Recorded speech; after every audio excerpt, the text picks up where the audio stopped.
완벽한 타인은 어떻게 올해의 코미디 영화가 될 수 있었나? 영화 보고 알려줌. 완벽한 타인. 이 작품에 대한 저희의 평은 보세요입니다. 왜 보세요를 선택했는지 지금부터 스포일러가 포함된 리뷰로 알려드릴게요. 완벽한 타인은 2016년에 개봉한 이탈리아 영화 퍼펙트 스트레인저스를 리메이크한 작품입니다. 원작은 스페인부터 그리스, 프랑스, 독일, 중동 등 세계 여러 나라의 리메이크 판권이 판매되었죠. 이처럼 많은 나라들이 작품을 구입해 직접 제작한 이유는 현대인의 필수품인 스마트폰과 그 스마트폰 안에 저장돼 있는 비밀을 다룬 소재가 매우 매력적이었을 뿐 아니라 그 속에 녹아있는 코미디 요소가 전 세계적인 공감을 불러일으켰기 때문일 텐데요. 어쨌든 이런 좋은 소재를 월메이드로 완성해낸 영화 완벽한 타인. 무엇이 이 작품을 올해의 한국 코미디 영화로 찬사받게 만들었는지 지금부터 알려드릴게요. 첫 번째, 한국적으로 잘 각색한 이야기와 소재. 완벽한 타인은 완벽해 보이는 커플 모임 중 일어난 핸드폰 잠금 해제 게임을 중심으로 전개됩니다. 이 게임의 룰은 간단한데요. 저녁 식사 시간 동안 수신되어 오는 모든 문자는 핸드폰 주인이 직접 큰 소리로 친구들에게 읽어줘야 하고, 걸려오는 전화는 모두가 들을 수 있게 스피커폰으로 통화해야 하죠. 물론 이러한 룰 덕분에 40년 지기 속초 출신 친구들의 우정에는 조금씩 금이 가기 시작합니다. 작품 속 인물들은 최소 하나, 많으면 그 이상의 비밀을 지닌 사람들인데요. 완벽한 타인을 연출한 이재규 감독은 이러한 원작의 스토리라인을 그대로 가져오면서도 심지어 남편이나 아내에게도 말하지 못한 이 비밀들을 한국인의 정서와 실정에 맞게 잘 각색하는 데 성공했습니다. 예를 들어 원작에 등장한 이탈리아 전통 음식 대신 속초의 전통 음식들을 등장시키는 것으로 작품의 차별화 및 현지화를 시작한 완벽한 타인은 극 초반에 등장하는 속초의 영랑호를 통해 호수와 바다가 섞인 석호라는 지형을 보여주며 사람의 태도는 끊임없이 변한다는 작품의 주제를 독창적으로 전달하는데요.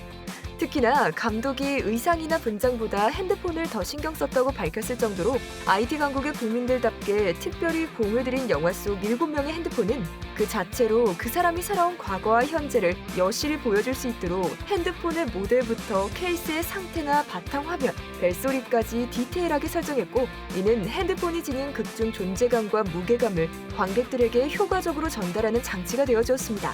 두 번째, 티키타카 뺨치는 배우들의 연기.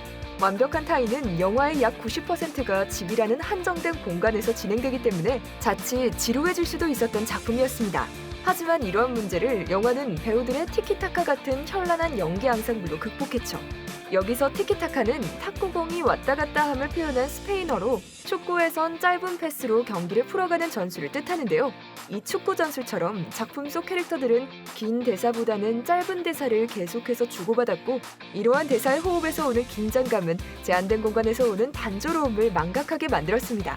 특히 관객이 산만해질 만큼 빠르게 대사를 몰아치다가도 작품 중간중간에 쉴 틈을 제공하던 연출의 리듬감은 마치 소극장 무대에서 연극 한 편을 보는 듯한 느낌을 관객들에게 선사했는데요. 실제로 이를 위해 배우들은 마치 연극 연습을 하듯 아침부터 저녁까지 극 전체를 리허설한 뒤 본촬영에 들어갔고, 덕분에 안정된 팀워크를 갖게 된 배우들은 단 한 명의 구멍도 없는 완벽한 연기를 보여주었습니다.